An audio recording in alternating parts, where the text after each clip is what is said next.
সুদের হারের ৯/৬ উঠে গেছে, তাতে স্বস্তি ফিরলেও গত ২ বছরে কমেছে আমানতকারীর সংখ্যা। এর মধ্যে মূল্যস্ফীতির সাথে সমন্বয়ের মাধ্যমে আমানতের সুদের হারের বাধা ধরা নিয়মও পাল্টেছে। ঋণের সুদের হার ৯ থেকে এখন ১৪%, তবে মূল্যস্ফীতির মতোই ১০ থেকে ১২%-এর সমান তালে আছে। এছাড়া বছরের বিভিন্ন ফি আর চার্জে আমানতের সুবিধা কমে আরও কয়েক শতাংশ। অর্থনীতি বিশ্লেষকরা বলছেন, আমানতকারীদের ফেরাতে ও ব্যাংকের তারল্য ধরে রাখতে মূল্যস্ফীতির সাথে আমানতের সুদের হারের সমন্বয়ের কোনো বিকল্প নেই। কন্ট্রোল উঠিয়ে নেওয়ার পরও যদি আপনি ডিপোজিটারদের রেট দেখেন 9 to 10%, কোনো কোনো ক্ষেত্রে 10.5%, কিন্তু ইনফ্লেশনও এরকম। So real return on deposit actually negative.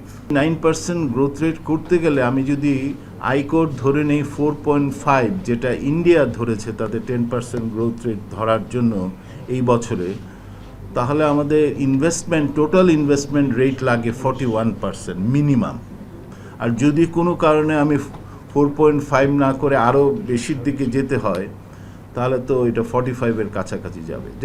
এখন পৃথিবীতে খুব কম দেশই আছে, এটা ঘটনা খুব কমই ঘটেছে যে এক বছরের মধ্যে আপনি 4 পার্সেন্টেজ পয়েন্টস অফ জিডিপি বড় করতে পারবেন, মানে ইনভেস্টমেন্টের ক্ষেত্রে। এটা আসলে করা খুবই ডিফিকাল্ট, এটা হয় নাই। অনেকবার আমরা বাংলাদেশের চেষ্টা করেছি, এটা কিন্তু হয় নাই। আমি গত বছর বাজেটেও কিন্তু এটা বলা ছিল যে প্রাইভেট ইনভেস্টমেন্ট 23 ভাগ থেকে বেড়ে 27 ভাগ হবে। সো এটা আমাদের পক্ষে বুঝতে কষ্ট হয় যে যেটা আমরা আগে করতে পারি নাই, এবং এই বছরও অলমোস্ট করা ইম্পসিবল, কারণ এই বছর কিন্তু আরও সুদের হার অনেক বেড়েছে।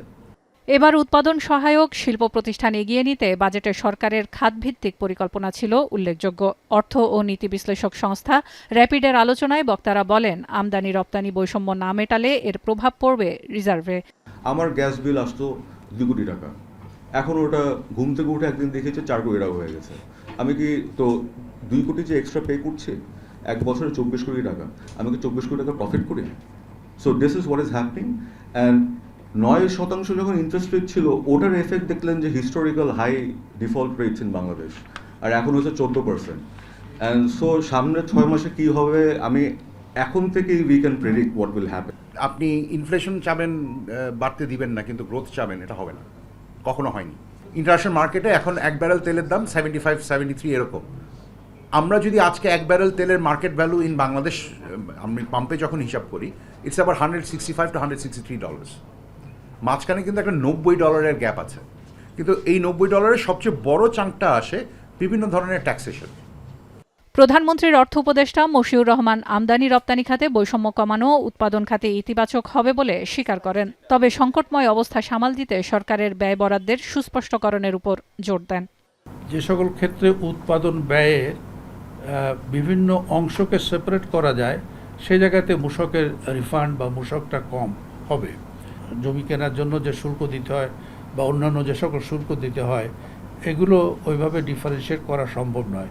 কিন্তু ম্যানুফ্যাকচারিংয়ের জন্য সরাসরি যে খরচগুলো, যে সকল শুল্ক হয়, সেগুলো আইডেন্টিফাই করা সম্ভব।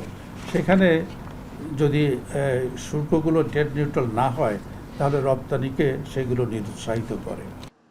এছাড়া বিদেশি বিনিয়োগ বাড়াতে অবকাঠামোগত সুবিধার পাশাপাশি আমলাতান্ত্রিক জটিলতা কাটানো প্রয়োজন বলে মনে করেন অর্থনীতিবিদরা। পাশাপাশি নীতি সহায়তা দিতে হবে নতুন শিল্প প্রতিষ্ঠান ও বিনিয়োগকে। সেলিয়া সুলতানা, এখন, Dhaka. Lily Yellow Face Wash. Lily, always beautiful.